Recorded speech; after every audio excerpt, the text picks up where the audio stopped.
धर्मवीर छत्रपति श्री संभाजी महाराज ने अपने आयु के 14 वर्ष में ग्रंथ लिखा था, जिस ग्रंथ का नाम था बुद्ध भूषणम। इस बुद्ध भूषणम ग्रंथ के अंदर 611वां श्लोक अध्याय क्रमांक का द्वितीय, जिसमें धर्मवीर छत्रपति श्री संभाजी महाराज धर्म की व्याख्या बताते हैं। वो व्याख्या करते हुए कहते हैं, जीवितम मृतकम मने देहिना धर्म वर्जित मृत्यु धर्मेण संयुक्ते दीर्घ जीवी भविष्यति। इसका अर्थ ये होता है कि जो व्यक्ति जीते जी अपने धर्म को भूल जाता है, उसके जीवन का कोई अर्थ नहीं रहता, लेकिन जो व्यक्ति मरणोपरांत भी अपने धर्म को नहीं भूलता, वो भविष्य में भी अमर हो जाता है या फिर धर्मवीर कहलाता है। धर्म की ये व्याख्या समझने के लिए आप लोग को एक गुरु की आवश्यकता होती है, लेकिन अभी के समय में जो गुरु होते हैं उनका उपहास बनाना या फिर उनका मजाक उड़ाना इतना सरल हो गया है कि हम लोग को लगता है कि ये सारी चीजें करके हम बहुत कूल बन रहे हैं, और इसी का शिकार अब किया जा रहा है। पहले बागेश्वर धाम सरकार थे, अब अनिरुद्धाचार्य को किया जा रहा है। मैं इस वीडियो के बारे में पहले भी थोड़ा सा बात कर चुका हूं, लेकिन उतना काफी नहीं था। इस वीडियो के अंदर हम पूरी डिटेल्स में बात करेंगे कि क्यों आखिर सभी के सभी मीम वाले, रोस्टर वाले एकदम से अनिरुद्धाचार्य के ऊपर टूट पड़े हैं। इसके पीछे का कारण क्या है और क्यों आखिर इनके विरोध में इतनी सारे वीडियोस बन रहे हैं। चलिए आज का वीडियो आरंभ करते हैं। के मुताबिक कथावाचक अनिरुद्धाचार्य देश के सबसे महंगे कथावाचकों में से। अनिरुद्धाचार्य महाराज अपने कथावाचकों के लिए 25 से 30 लाख रुपए क्यों लेते हैं? अनिरुद्धाचार्य महाराज जी किसी 5 स्टार होटल में क्यों रुकते हैं? अनिरुद्धाचार्य महाराज जी किसी हवाई जहाज में जब जाते हैं बिजनेस क्लास में क्यों जाते हैं? अनिरुद्धाचार्य महाराज जी अपने बड़े बड़े महंगे कारों में क्यों जाते हैं? इसके अलावा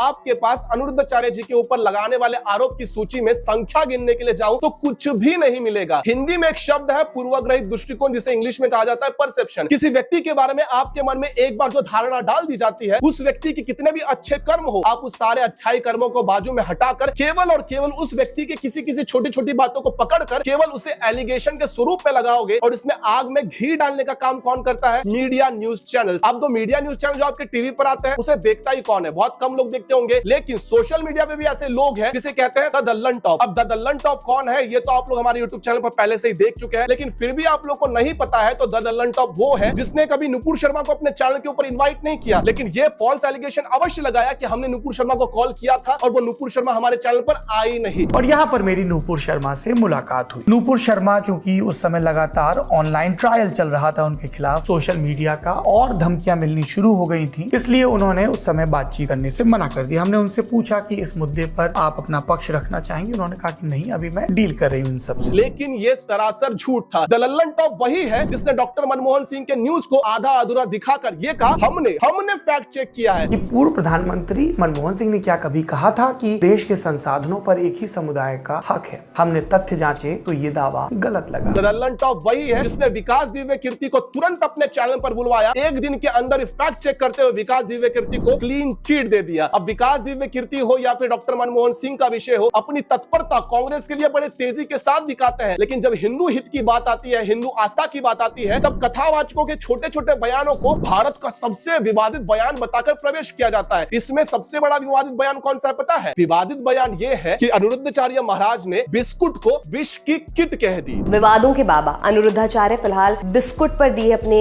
बयान के कारण चर्चा में। अरे देखो देखो देखो, ये अनिरुद्धाचार्य क्या कह रहे हैं? ये बिस्कुट को विष का किट कह रहे हैं। भला बिस्कुट विष का किट कैसे हो सकता है? इतना कोई कैसे मूर्ख हो सकता है? और ये सारी चीजें मीम के द्वार से आपको मजाकिया स्वरूप में परोसा जाता है, और एक के बाद एक केवल व्यू और लाइक्स के भीख मांगने वाले जो भिखारी होते हैं वो इस बात को अपने मजाकिया स्वरूप में पेश करेंगे और हमको अपने आप को कूल बताने के बारे में बताएंगे कि अनिरुद्धाचार्य महाराज जी कितने ज्यादा मूर्ख है। लेकिन यही बात जब डॉक्टर कहते हैं कि मैदा, पाम ऑयल और शुगर कंज्यूम मत करो, तब तो कहते हो कि नहीं नहीं नहीं, बहुत सटीक बात कही है, बहुत अच्छी बात कही है, लेकिन एक व्यक्ति ने अगर सरकास्टिक वे में कह दिया तो ये कितना ज्यादा मूर्ख है ना? जैसे शराब और गुटखा का सेवन करने वाले दो कौड़ी के लोग होते हैं। द दल्लन टॉप की एंकर का ये कहना है कि शराब और गुटखा का सेवन करने वाले जो लोग होते हैं वो दो कौड़ी के होते हैं। ये जो बयान दिया गया है ये बहुत ही बड़ा विवादित बयान दिया गया है। देवी जी, आपके लिए हमारे मन में कोई पर्सनली दुश्मनी नहीं है, हम केवल आपके शब्दों के चयन के लेकर उसका विरोध कर रहे हैं। अब इसमें आप ही बताइए कि क्या गलत किया जा रहा है? आप थोड़ा सा गांव भर के लोगों का विचार कीजिए। कथा सुनने के लिए कोई अमीर अमीर लाकर नहीं आते हैं, ज्यादातर कौन आता है? गरीब घर के लोग आते हैं। इनके पति क्या कर रहे होते हैं? आप जरा सा ध्यान लगाकर सुनिए कि ऐसे लोगों को दो कौड़ी का ना कहा जाए तो क्या कहा जाए? आपके पतिदेव, आप दिन भर वीडियो बना रहे हैं, दिन भर अपने कैमरा के सामने काम कर रहे हैं, रात में थक हाक कर आप घर जाती है और आपके पतिदेव मस्त एक हाथ में दारू का पौवा लेकर बैठे हैं और दूसरे हाथ में गुटखा का सेवन कर रहे हैं, तो क्या आप उन्हें क्या कहेंगे? मेरे पतिदेव उनके चरणों में जाकर नतमस्तक हो जाएंगे, फूल माला लेंगे, उनका आदर सत्कार करेंगे, या फिर उन्हें दो कौड़ी का कहेंगे? इन्होंने तो केवल दो कौड़ी का ही कहा है। हमारे गांव घर में आकर देखिए महिलाएं कैसे कैसे शब्दों से अपने पतियों का स्वागत करती है। तो ऐसे पति दो कौड़ी के नहीं, ऐसे पति मरने लायक ही होते हैं। क्षमा करना ऐसे हार्ड शब्दों के लिए, लेकिन अनिरुद्धाचार्य महाराज जी ने ये बात कही है, ये किसी भी प्रकार से विवादित नहीं है। अपने मन की बैल बुद्धि का यहाँ प्रदर्शन मत करो। अगर हिम्मत है तो ऐसे लोगों के विरोध में बात करके दिखाओ जो आपके सर के ऊपर हाथ रख के तुरंत आपका रोग ठीक कर देते हैं। है हिम्मत तो करके दिखाओ। सामने यूके का वीजा आ गया जिनके नाम ANRSGPL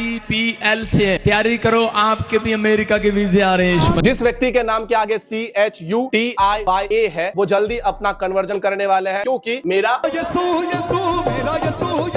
अबा डबा शबा लबा लबा लबा लबा। अब आप लोग सोच रहे होंगे कि मैं ये क्या बकवास कर रहा हूँ। ये बकवास नहीं है, ये एक मंत्र है। ये मंत्र ऐसे लोग पढ़ते हैं और ये कहते हैं कि ये मंत्र पढ़ने के बाद मैं आप लोग को दिखाता हूँ ABCDEFGHIJKL, इन लोगों के जो नाम के स्पेलिंग स्टार्ट हो रहे हैं उनके घर पे आनंद आएगा। ABCDEFG, इन लोगों के नाम से जो लाख स्टार्ट हो रहे हैं वो कभी यूके जाएंगे, सरकारी नौकरी मिल जाएगी, आपके रोग खत्म हो जाएंगे, सर के ऊपर से आपका एड्स खत्म हो जाएगा, बवासीर खत्म हो जाएगा। इतना सारा फ्रॉड गिरी आए दिन हमारे भारत देश के अंदर चलता रहता है, लेकिन मजाल है इसके विरोध में कोई कुछ कह दे, कोई एक शब्द तक नहीं कहता है, क्योंकि अबा लबा डबा डबा शबा शबा इनके लिए ये सारी चीजें साइंटिफिक है। लेकिन अनिरुद्धाचार्य महाराज जी ने सबसे बड़ा विवादित बयान दे दिया है। ऐसे लोगों के लिए एक ही शब्द है, दोगला। अनिरुद्धाचार्य जी के वीडियो जो आप लोग देखते हो अधिकतर क्रॉप वीडियोस होते हैं। इस वीडियो के अंदर एक और विवादित वीडियो है जिसमें वो एक महिला से कहते हैं कि आपके कितने पति है, और इसके पश्चात पीछे में बैकग्राउंड में एक घटिया सा गाना लगा दिया जाता है। आप लोग को लगता है वाह वाह वाह कॉमेडी हो गई, हंसो तालियां पीटो, आप इसमें कूल बन जाते हैं। लेकिन पूरा वीडियो क्या आप लोगों ने देखा है? पूरा वीडियो कुछ इस प्रकार से है। आपकी शादी हो गई? हाँ जी हो गई। पति कितने हैं? पति तो एक ही है। एक है?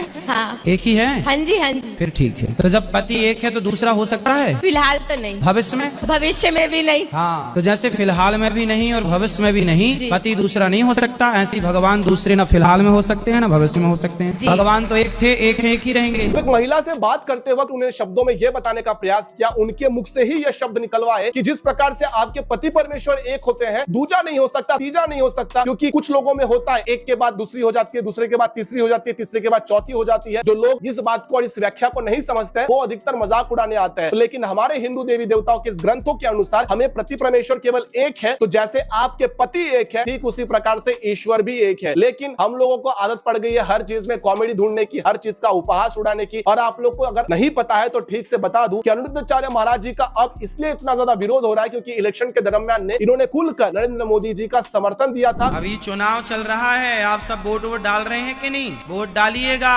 किसे जिता रहे हैं इस बार? इस बार तो हम भारतीयों की जिम्मेदारी है कि जो राम को लेकर आए हैं इस बार ऋण चुकाना है। इस बार तो राम का ऋण है ना, ताकि उनकी लंका जलेगी। राम मंदिर का विरोध करते थे। जाओ, जिनका आज नंबर है वोट डाल के आओ। इस बार जीतेंगे तो राम जीतेंगे और हारेंगे तो राम हारेंगे। साथ ही साथ इन्होंने सोशल विषयों के ऊपर बार बार अपने शब्दों को व्यासपीठ के गद्दी से उठाने का प्रयास भी किया है और बार बार हिंदुओं के आस्था के सम्मान रखना चाहिए इस बात को कहा। शंकर जी पर ही दूध चढ़ाने के लिए क्यों, चादर चढ़ाने के लिए क्यों नहीं पिक्चर बनाई? ये लोग मर्दों के ऊपर चादर भी तो चढ़ाते, वो चादर तो 500 की होती है, दूध तो 10 रुपए का होता है। चादर के खिलाफ एक पिक्चर नहीं है साहब, केवल टारगेट है सनातन संस्कृति।